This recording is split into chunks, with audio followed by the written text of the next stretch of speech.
Good morning, C4SO. Drew Henley here with another update from the Bishop Search Committee. I know it's been a few weeks since we've checked in, so just wanted to take a second to give you kind of an update on progress with the Bishop Search. So again, before I get started, just thanks again for your prayers for the team and for the diocese in this incredibly important process. We have felt very lifted up and encouraged by how many of you just are this is on your minds, and you are coming before the Lord asking for continued guidance and wisdom. So thank you for that. We have wrapped up round two.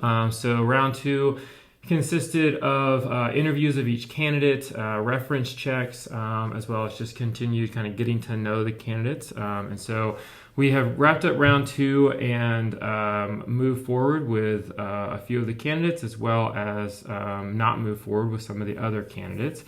Round three will be our final round. So this round will consist of us getting to know the spouses of each candidate, kind of to ensure theological alignment, as well as just their thoughts on their husbands potentially becoming bishop and what that means for themselves and their families, as well as taking the time to answer any questions that they may have for us and the committee about the process, about the role. We just recognize that we are asking both the men who are candidates as well as their families to consider a significant change in their calling and in what their lives look like going forward if they are elected as the Diocesan Bishop of C4SO. So that's part of this process. We also are inviting all the candidates to come to Atlanta. So all the committee members and all the candidates will come to Atlanta for about a day and a half of interviews. These interviews will consist of both individual interviews, so the committee with the candidates, as well as group interviews with the remaining candidates all together for some group interviews, as well as some meals together and just kind of getting to know the candidates both in a formal setting and an informal setting. And our goal at the end of this round is to whittle the remaining candidates down to the slate.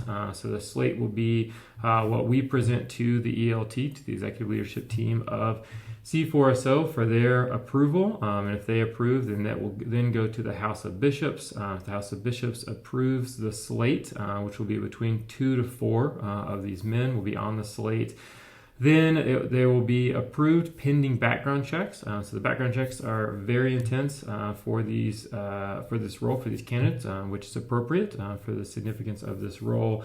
But they will last about 8 weeks or so, is what we've been told. The slate will be approved pending background checks. And so the diocese won't know until kind of middle of quarter one of next year. We'll go public once the background checks are approved. We'll go public with the slate and with a plan for you all as a diocese to get to know these men before you ultimately vote on who you would like to be the diocesan bishop. So that's an update kind of on the whole process from this point going forward, but ultimately please be in prayer for all of it, but especially for these next few weeks. The round three, the interviews, will be in Atlanta on December 10th and 11th, so you can kind of mark those days as days specifically to be praying for the committee, as well as be praying for these candidates, both for wisdom as well as just that God would use this process to continue to sanctify them, to continue to grow their intimacy with Jesus, and just their gratitude for the Lord's loving kindness. So again, thank you for all of your prayers and just for your concern for the health of the diocese, and we will continue to keep you updated along the way. All right, have a great day.